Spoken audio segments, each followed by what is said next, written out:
Agora a gente fala, inclusive, de uma pauta que é muito demandada por vocês aqui, que é a recarga de veículos elétricos, né, em ambientes fechados, como, por exemplo, as garagens dos condomínios.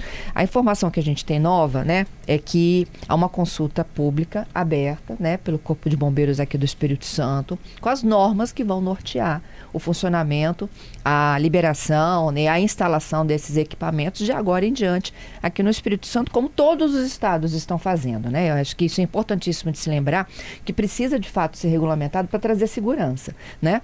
E essa consulta, ela tem um período de até 60 dias, tem várias instituições que trabalharam, né, na formalização dessa consulta, os órgãos de fiscalização, os órgãos de controle, os órgãos consultivos da sociedade civil.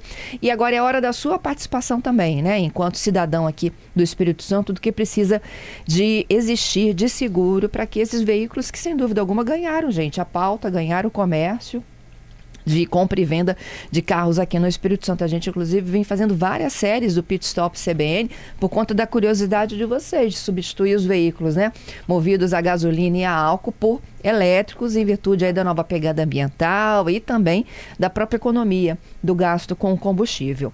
E aí nós fomos em busca de um especialista no assunto, é claro. O meu convidado de hoje é consultor em segurança, especialista em investigação de incêndios e gestão de risco. Vocês já conhecem Coronel Charleston Paiva aqui de outras oportunidades, diretamente da Defesa Civil, no próprio Corpo de Bombeiros. Hoje ele está consultor em segurança e vai nos ajudar a desvendar o que é então essa consulta pública, o que tem de lá, o que a gente já precisa de saber e se preparar para a chegada dessas novas regras. Paiva, meu bom dia, obrigada pela presença aqui no estúdio da CBN. Bom dia, Fernanda, bom dia aos ouvintes. Vamos lá falar um pouquinho, né, sobre a consulta pública, né, e o carro elétrico. O que são essas normas e como elas são estabelecidas? Então, Fernanda, essa consulta pública, né, ela é uma ferramenta que está sendo utilizada bastante pelas corporações.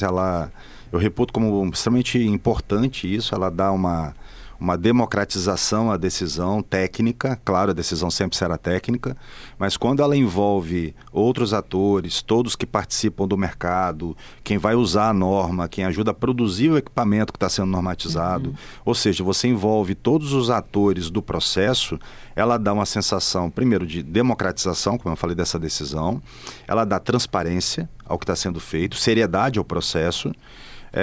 E essa sensação também, eu sempre coloco a palavra, a sensação de pertencimento.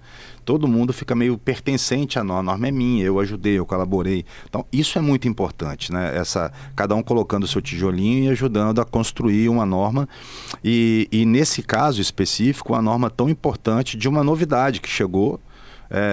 Vem de pouco tempo, essas tecnologias pegam a gente rapidamente, né? Nós deparamos hoje com coisas que não víamos até recente tempo, mas hoje é uma metodologia que está sendo muito usada pelos corpos de bombeiros, nessa consulta, para que as pessoas possam se manifestar, debater sobre a norma e ao término, a corporação poder fazer a melhor regulamentação possível. E aí o que eles fazem? Ajustes com base nas sugestões que surgiram? Exatamente. Que já se tem uma ideia, né, de como ela vai funcionar de agora em diante. Sim.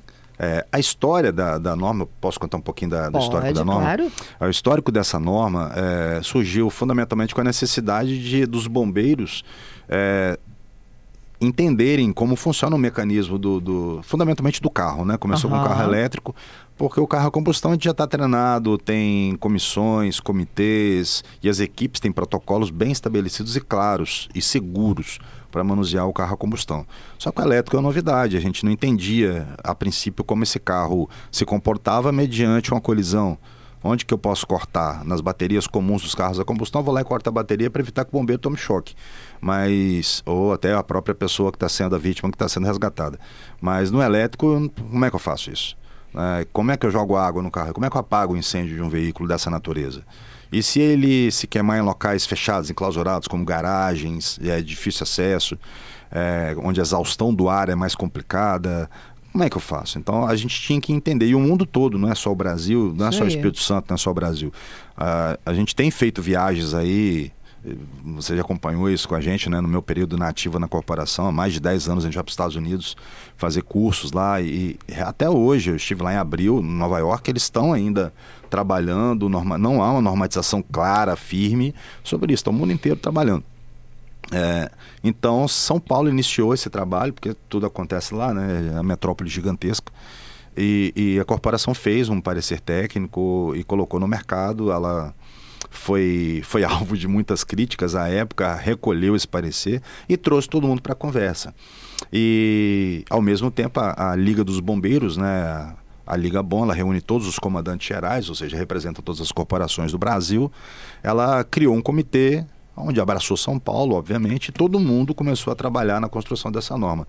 Fazendo como? Visitando fabricantes aqui e fora também, né, na China e tudo mais, fazendo testes com baterias, com veículos, queimando, perfurando, para entender.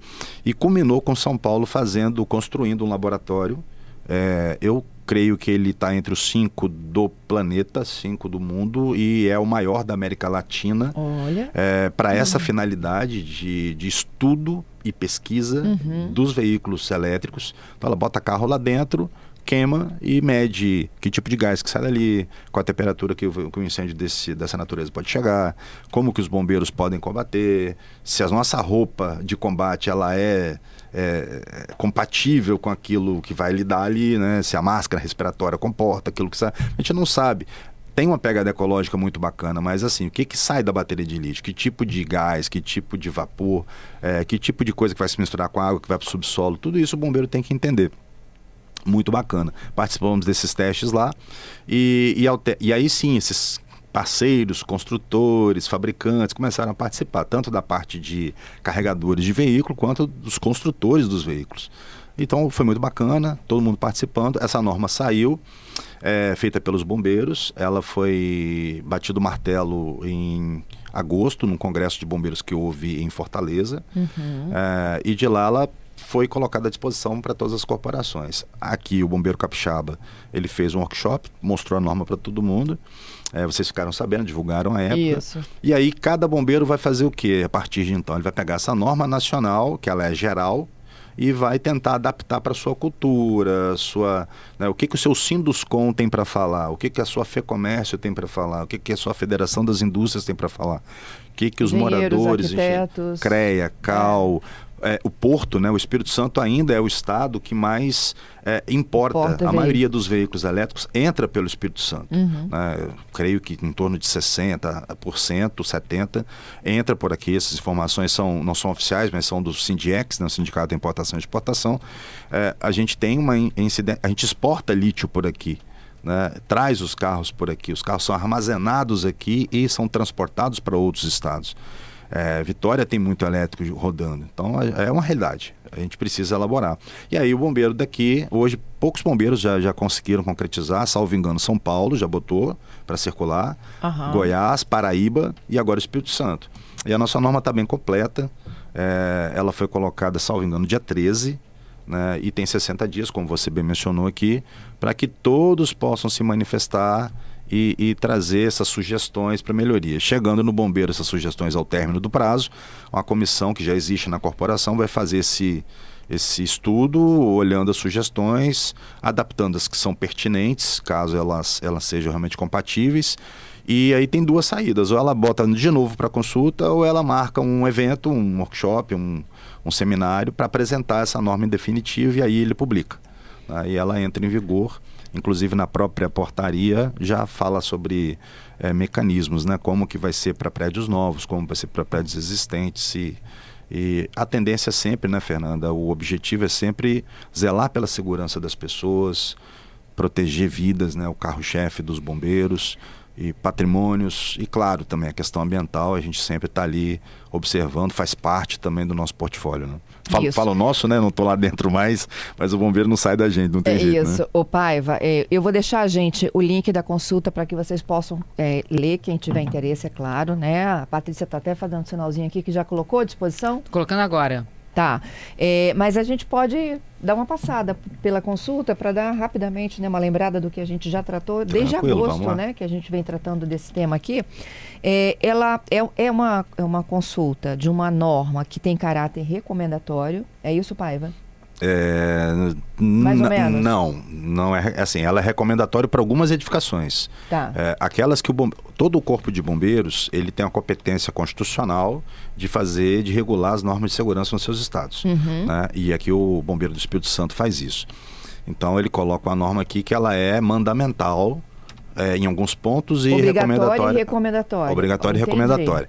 Ela é obrigatória para quais casos? Para os casos onde o bombeiro realmente regula a expedição do alvará. Se eu tenho que ter meu alvará obrigatório, eu tenho que seguir a norma obrigatória da corporação.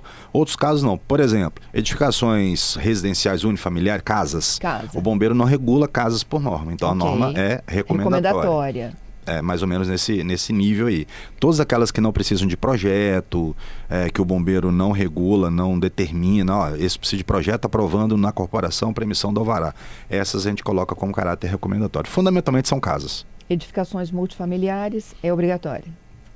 Até 3 pavimentos ou até 9 metros de altura, não, porque não exige projeto e o bombeiro não vai lá fiscalizar e emitir alvará. Não precisa. Uma casinha de 2 andares, uma casinha de 3 andares, mora até mais de uma família ali, né? Tem no máximo 9 metros, 900 metros quadrados no máximo, o bombeiro não pede projeto, o bombeiro não emite alvará para essa residência, então ele só recomenda medidas de segurança. A partir daí? A partir daí exige projeto e ele obriga as pessoas, né? Olha, você tem que fazer isso, senão você não consegue obter o alvará da corporação. Entendido. E a partir de agora, o que as pessoas então terão que, recomendatórias ou obrigatórias, fazer para ter segurança? Porque a gente está pensando em algo que pode ser recomendatório, mas é fundamental para a segurança da sua família, né? Então, primeiro na questão dos carregadores, ele fala muito dos carregadores e a gente vai pisando em ovos para falar dessas coisas, porque senão assim, alardeia as pessoas acham que tudo é muito perigoso. Não é assim que funciona, né? Como eu disse, a eletromobilidade é uma novidade. A gente tem não só os veículos, os carros, mas a gente tem também a micromobilidade, a gente tem bicicleta, patinete, é muita coisa e talvez pelo farol estar focado nos carros, por vezes se esquece desses veículos menores que estão invadindo o mercado, né? E o cara pega aquela bateriazinha da bicicleta e leva para carregar dentro de casa, de noite. Não pode isso, né? Bota pé da porta, e como é que ele sai se pega fogo? Carrega dentro de elevador, local enclausurado, são recomendações que não podem. Para edificação, qual é a recomendação geral que a gente faz? Você tem a casa, vai carregar o carro, você tem que comprar o seu carregador de um fabricante certificado, autorizado, não usar gambiarra. Aconteceu um caso recente agora, se não me falha a memória, foi em Santa Cruz, lá no Rio Grande do Sul, Santa Maria, no Rio Grande do Sul. E foi assim, a identificação do caso foi que a pessoa pegou, o carro estava lá embaixo, ela pegou o carregador do carro, né, passou por dentro do carro, fez uma engate de tomada de extensão e ficou sobre o banco do veículo, e foi e plugou lá em cima na casa dele, na tomada para carregar. Quer dizer, fez uma gambiarra danada para poder carregar o carro. Não dá, as tensões são diferentes, pega fogo. Então, muito por descuido humano. Então, não faça gambiarra, compre do vendedor certificado, instale com o vendedor certificado. O bombeiro vai exigir um laudo, um termo de responsabilização, tanto da empresa que instalou, do proprietário que instalou, porque eles serão responsáveis. Então, o seu prédio quer fazer a instalação da agora para frente, tem que ter tudo adaptado, homologado, com profissionais habilitados. Ou seja, colocar um mercado para trabalhar de maneira organizada, disciplinada e responsável, né, para que ninguém seja colocado em risco.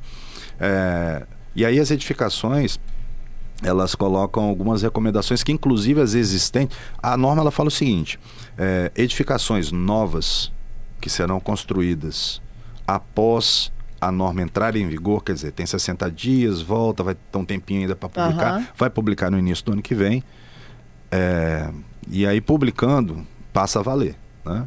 Passando a valer, as edificações novas vão ter que obrigatoriamente instalar o que a norma está pedindo, que é sistema de chuveiro automático, o sprinkler, sistema de detecção e alarme, de incêndio, né, de fogo, e um sistema vou tratar de uma maneira mais simplória assim, sistema de ventilação, de exaustão de ar. Porque isso para quem está na planta, né? Para quem vai subir na planta. Tá. Aqueles que já existem vão ter que adaptar essas regras, mas só daqui a 3 anos. Por que o bombeiro deu 3 anos? Porque 3 anos é o prazo dos alvarás residenciais. Aí você fala, mas o meu alvará residencial vence antes. Não, se venceu antes, você vai regularizar normal, sem precisar atender. Então, só daqui a 3 anos. O meu alvará vence depois dos 3 anos, né? Eu tirei ele agora. Então, ele vai valer 3 anos? Vai. Você não vai precisar adaptar. Mas o que eu recomendo? Nesses 3 anos, você vai se ajustando para quando tiver que pedir a vistoria lá na frente, daqui a 3 anos, ele vai estar adaptado às situações. Então, vai ter que botar chuveiro automático em prédio existente. Isso vai dar transtorno, tem custo. Não precisa, salvo engano, do sistema mecanizado de exaustão, mas vai precisar de detecção e alarme. Então eles vão ter que mapear mais esses sistemas.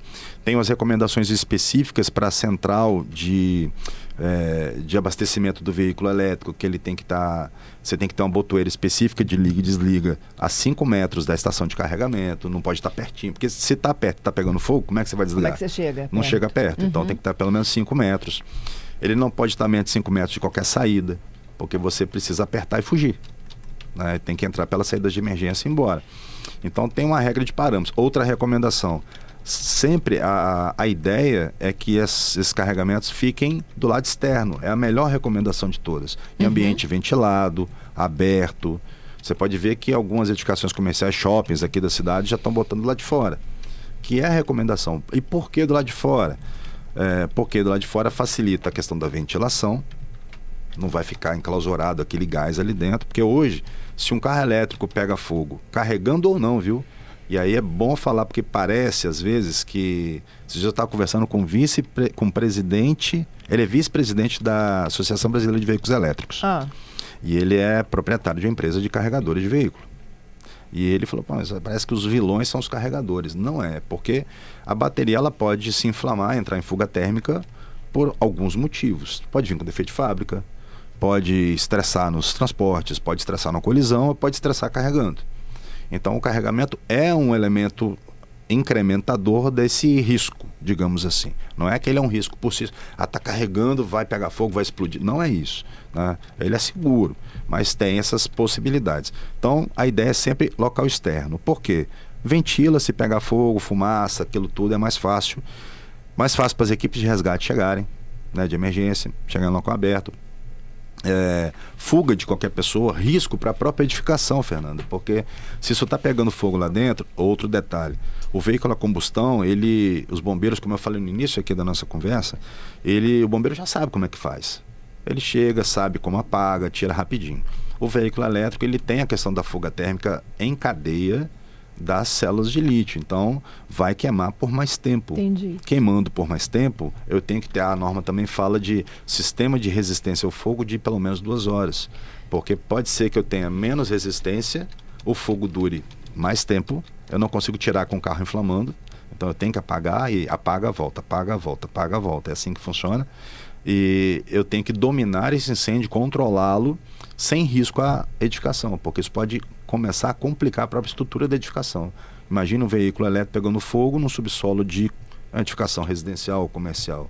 Aquilo vai ficar ali, aquele fogo, né, atingindo as paredes, atingindo o teto, e pode reduzir a capacidade resistiva estrutural daquela edificação. Então, por isso esses cuidados. Local aberto, a recomendação. Edificações novas tem um prazo mais...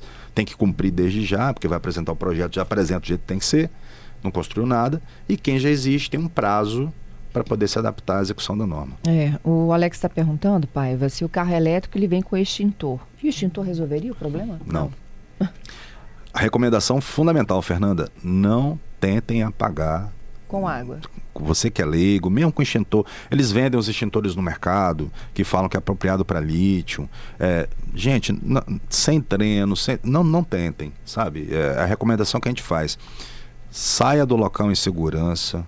Se o carro estiver carregando, tiver a botoeira, aí cabe a você ir lá, desliga, né? Porque já é menos uma alimentação, menos um problema.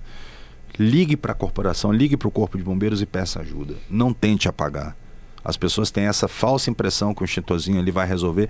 Não vai. O extintor ele é um equipamento importante de proteção contra incêndio, para princípios de incêndio e fundamentalmente para quem recebeu algum tipo de treinamento, porque não dá para usar, por vezes é pesado, você se põe em risco, não vale a pena. Então, detectou um incêndio, a recomendação sempre é que saia em segurança, chame a corporação, né, e leve as pessoas com você, mais pessoas para o local seguro e deixa o profissional poder atuar. Em trânsito, o veículo começa, ele superaquece, como a gente vê nos nossos a combustão?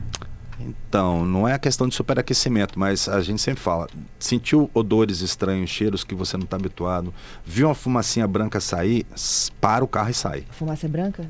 Porque normalmente a fuga térmica ela começa com a fumaça branca saindo do veículo, né? Igual aquela fumaça de festa, né? Então, viu, sai. Inclusive, vale para essas baterias de micromobilidade também. Né? Deixou a bateria da bicicleta lá, viu que está aquela fumacinha, sai de perto porque está entrando em fuga térmica.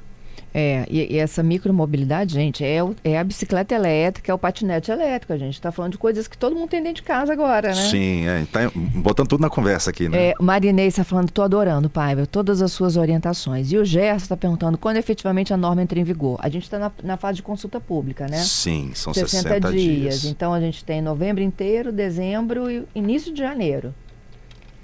Ela entrou, exatamente, ela entrou 13 de novembro, né? 13 de dezembro, 13 de janeiro, esgota o prazo, aí ela volta para a corporação com as sugestões, a corporação vai sentar, aí ela não define um prazo, prazo impróprio, ela vai definir com ela lá o prazo que ela regulamenta essa norma, ela estrutura essas sugestões dentro da possibilidade legal, isso faz sentido, vamos mexer, isso aqui já tem na norma, isso aqui só tornar mais claro. Março, abril, por aí? Eu imagino que sim, março já deve ter alguma coisa concreta, né? Quanto antes sair, melhor. É fundamental que essa norma tenha saído lá da Liga, né? Essa diretriz. Quando saiu, ela deu uma certa paz para os comandantes poderem trabalhar com suas equipes, né? Porque essa pressão ela é muita pressão e ela é diluída. Né, para todo o Brasil agora, eles têm um pouco mais de prazo para trabalhar. O que a gente recomenda assim? Participem, sabe? Você que é interessado, você que tem seu veículo, você que é síndico de prédio, que vai fundamentalmente atacar os residenciais, por quê? Shopping tem sprinkler, os sistemas nos prédios comerciais, eles são mais exigidos assim, costumeiramente. Chuveiro automático não era exigido para residência. E agora vai começar a ter. Então, é uma adaptação forte, muitas edificações vai ter que botar no custo ali da taxa extra do condomínio. E o chuveiro automático, Paiva, ele vai refrescar o ambiente, ele não vai apagar o fogo do carro. Não é essa. A ideia é resfriar o ambiente, proteger outros veículos que estejam próximos, né, para que meio que se confine naquele veículo elétrico que está em chamas e aí a corporação consiga chegar e fazer o combate adequado. Mais participações aqui. O Adriano falando, bateria de lítio é muito perigoso. Energia acumulada em cédulas num espaço muito pequeno. A afirmação que é muito perigoso, falando com você, é difícil a gente fazer uma afirmação concreta que é muito perigoso. Ela tem essa natureza de comportamento. O comportamento dela, quando ela desencadeia a fuga térmica, é essa mesmo. Ela vai pulando de célula para célula. Porque se a gente falar isso, ninguém compra carro elétrico, né? E não é a intenção. Entrei em pânico, né? Meu Deus do céu, entrei em pânico. Eu acho que, seguindo aqui um pouco o raciocínio do outro ouvinte, o Hélio, eu acho que a gente tem que aprender a adquirir novos hábitos. Exatamente. Né? Exatamente. Sempre bati nessa tecla, né, Fernanda, aqui com você, em outras apresentações, trabalhar a mudança de cultura das pessoas, né? Nós nos deparamos hoje com tecnologias chegando cada vez mais constantes e de forma inovadora, e a gente tem que entender. A gente vem da geração mais, né, do orelhão, né, da ficha, que nem tinha celular. Do telefone fixo, Pois não tinha internet. E hoje as coisas mudaram, gente. A gente tem que se adaptar a toda essa... A nossa bicicleta era a nossa energia, né? A energia do corpo humano pedalando. Exatamente. Agora não, ela é elétrica. Tudo hoje é diferente e a nossa geração aqui, falo nossa, né, quem tem aí 40, 50 mais ou menos, viveu essa parte antiga e veio acompanhando essa inserção da tecnologia. E nós temos que nos adaptar a ela e mudar a nossa cultura. A cultura, Fernanda, ainda da segurança contra incêndio, da prevenção, ela é muito fraca. E as corporações, elas têm feito o papel delas, mas a sociedade tem que se engajar mais. Aberturas como essa aqui são importantes para que a gente possa manifestar isso para as pessoas. Não adianta nada a gente cobrar lá do fabricante, cobrar do bombeiro, mas aí a pessoa tem o alvará, por exemplo, que é um papel, né? Aham. É um papel que vai para a parede dizendo que você tem as condições mínimas de proteção, você tem equipamento e sistema ali. Mas e você? Sua família? Você está preparado? Você entende? Você está colaborando para que não pegue fogo? Isso aí. Ou você está fazendo um monte de gambiarra elétrica na sua casa, usa um monte de gambiarra para o gás. Então, todas essas coisas levam a risco. E se não trabalhar bem o risco, vai levar a desastre, vai levar a problemas. E aí só o bombeiro mesmo lá, mediante o 93 que você vai ligar, ele vai chegar lá e vai ajudar você. Porque senão nós vamos nos deparar cada vez mais com problemas. Ao fim da consulta pública, se publica uma regulamentação, é um projeto de lei, é um decreto? Como é que é isso? A corporação, ela trabalha com portarias do comando. Ok, né? portaria, então. E essa portaria do comando, ela coloca em vigor uma norma técnica. O instrumento que a corporação se comunica com a sociedade, aqui no Espírito Santo, chama NT, norma técnica. E essa norma, ela já tem até número, né? Já até registro. É a norma técnica 23. Então ela está prontinha, é essa aí que está em consulta. No início do ano que vem nós teremos essa norma já vigorando. O importante que nós falamos aqui anteriormente, não é só a consulta em si. A corporação, ela tomou o cuidado dela, e quando eu estava ainda lá, eu fui para a reserva em maio, então pude acompanhar isso. Tem comissões da corporação que envolvem o setor produtivo. Então eles já estão participando da construção disso. Isso é bem legal. Dá essa sensação de democratização das decisões, e isso, creio, assim, só colabora para esse crescimento, né, para essa melhoria da cultura. Isso. Ô Paiva, eu queria finalizar com a dica para micromobilidade, né?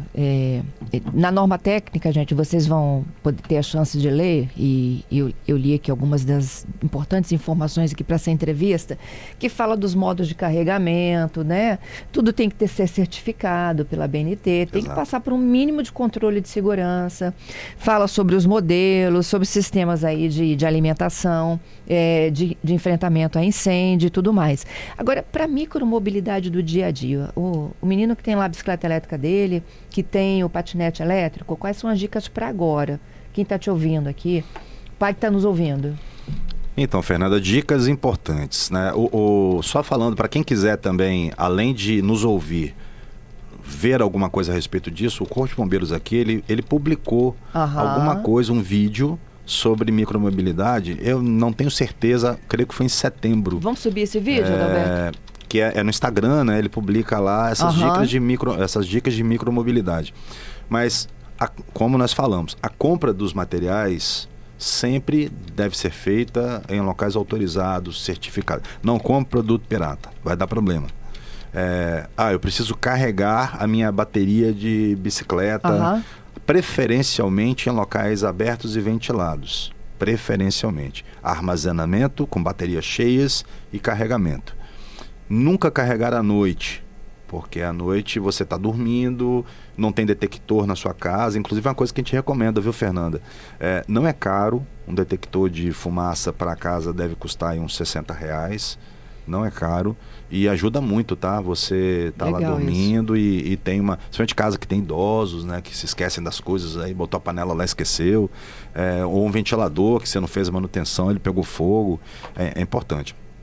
Então, carregar nunca à noite, nunca carregar próximo de saídas, porque se entrar em fuga térmica, você não vai conseguir sair pela porta, porque está bloqueando a saída. Nunca carregar, como o celular também, a gente não é para carregar em cima de estofamento, almofada, travesseiro, cama, não botar para carregar nesses lugares, porque ela aquece, então pode haver uma incidência, uma combustão ali. Apoia onde? No chão? No chão, local frio, Pensando aqui na mobilidade do cara que está no apartamento, ele carrega onde? Na varanda da casa dele? Se tiver varanda, sim. Varanda é o local mais adequado. Se não tiver? Próximo da janela? mais longe do estofamento, longe da porta. Nunca na porta, longe de gente, materiais porque é a saída de inflamáveis. fuga, né? Porque ela entra em fuga, e a fuga, assim, ela dá um jato, né? Para os lados. Então, ela pode atingir o que está ali a 1 metro, 1,5 metro de distância. E então, que eu vejo isso todos os dias nos condomínios. As pessoas chegam com a bicicleta fica na garagem, mas a bateria sobe no elevador. A bateria sobe no elevador. Baterias cheias ou ainda com carga dentro de elevadores, locais fechados, enclausurados, a gente não recomenda também por conta da possibilidade de fuga térmica. Tem vídeos aí assustadores rodando na internet de casos que aconteceram, de pessoas que se feriram gravemente. Umas vieram até a óbito por conta disso. Meu Deus. Então, sempre tomar esse cuidado, né? É um equipamento novo, conforme a gente falou, o comportamento a gente ainda está estudando, mas ele entra em fuga, pode vir a entrar em fuga térmica, não é que entra, né? Pode vir a entrar, e se vier a entrar, eu tenho que tem os cuidados adequados, preventivos, que é a compra, né, desses materiais com redes autorizadas, produtos certificados e tudo mais, não fazer gambiarra, não instalar perto de porta, não carregar perto de porta e não carregar à noite. Fundamentalmente são esses aí os avisos. Se esqueci de alguma coisa, lá no vídeo do bombeiro tem mais. É o start. É o alerta que tá entrando em fuga térmica. Para essa bateria que é menor, de bicicleta, de patinete, o que apaga? Tem esse comportamento. Então, aí pode ser, fundamentalmente é a água que apaga, né? Eles vendem esses compostos, esses extintores aí, mas eles custam caro e não tem comprovação técnica, de estudos técnicos, que eles são eficazes. Não estou dizendo que não apaga, né? Depois o fabricante vai ficar bravo comigo aí. Mas hoje, para lidar com incêndios em veículos, baterias de lítio, em geral, água. Tem que resfriar a bateria. É isso. Paiva, muito obrigada sempre, viu? Pelas suas dicas. Fernanda, eu que agradeço o espaço de vocês sempre, né? É uma alegria estar aqui com vocês, falando com os ouvintes e podendo contribuir um pouquinho sobre segurança para todos. Está à disposição, sempre que precisarem podem chamar. É muito bacana a gente poder comentar algo que possa ser útil na vida das pessoas. É isso que a gente deixa de mensagem. Trabalhem em prevenção, mudem a cultura, procurem compreender o que vocês têm em casa, cuidem da família de vocês, entendam se o condomínio de vocês tem, onde vocês moram, se ele tem os sistemas e equipamentos instalados. Aprendam a usar, saibam como sair em segurança com as suas famílias. Essas dicas são sempre fundamentais, aquelas dicas que a gente dá, né? Vai sair, dicas básicas assim, feche portas das suas casas, né? Vai sair, desliga o gás. Todas são dicas simples que podem evitar problemas lá em sua residência. Você pode evitar perdas patrimoniais e, fundamentalmente, né, proteger a vida dos seus familiares, que é o bem mais valioso que a gente tem. Até uma próxima, viu? Obrigado, Fernanda. Boa semana a todos. Bom fim de semana, né, para todos. É isso aí.